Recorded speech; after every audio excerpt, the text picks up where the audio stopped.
Hi guys, welcome back to my channel. So in this week's video, I'm going to give you guys some tips on how you can save a bit of money when booking your next flight. So when booking your flight, the first thing you're going to need to consider is when to go. So basically each country has their different high and low season. So find out when is high season, because that tends to be more expensive than out of season. So you may find that going in the likes of spring or autumn is a lot less busier and a lot cheaper than going in the summertime.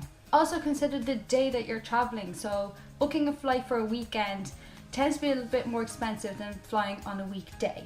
But the big thing I will tell you is to be flexible. Now of course this isn't always possible. Say if you pick one particular date in mind, find out when it's actually cheaper. Is it the day before, the day after, the week before? But by being flexible, it also gives you a bit of free rein to play around and get the best price possible. Also, another thing on flexibility is, if you can, be flexible on your origin and destination airports. So for example, if you live in an area like London, you have Heathrow and you've Gatwick, you've Luton. Compare the prices from each airport and see which one will give you a better deal. Same goes for your destination. Like the last time I went to Salou with my sister, we actually flew through Barcelona and got the train and found it much cheaper than flying into Real Salou airport itself. But do bear in mind how much it's going to cost you to actually get to where you need to go. Especially if you have an early morning or evening flight, taxis can be very expensive. So one of my biggest tips then is to use flight comparison websites. So I always use Skyscanner. I think they're brilliant. I love their everywhere option. Basically you can say from Dublin to anywhere, and they give you a list of the cheapest flights going. But of course, don't just use one flight comparison website, use them all. Use Kayak, use Momondo, use everything. Sometimes even by comparing flight comparison websites, you could get a better deal. But bear in mind, delete your cookies, because if they know that you're searching for a flight from one particular area to another, then they'll rack up the price on you. Some airlines will ask you to add on little extras onto your flight, especially the budget airlines. So things like fast track and priority boarding, pre-booking seats.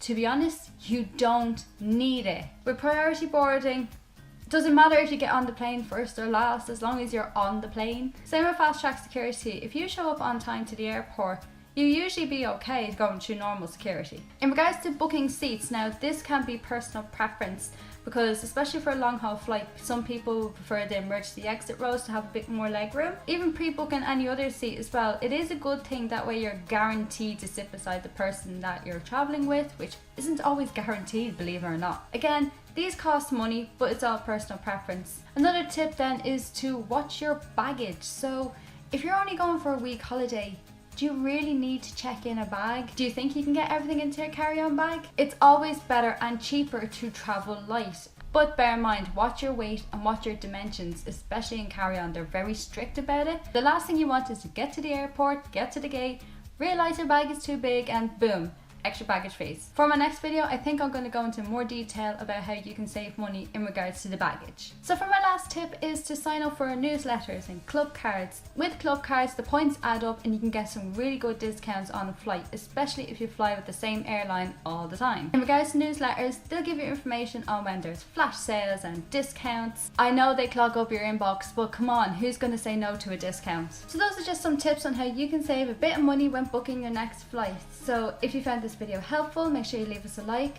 Any more hints and suggestions, leave them down in the comments. Also, while you're at it, make sure you hit that subscribe button where you can see my upcoming adventure to Cologne, Germany in 2 weeks. I've also linked up my Facebook and Instagram account. Everything is down there, and I'll see you then in the next video.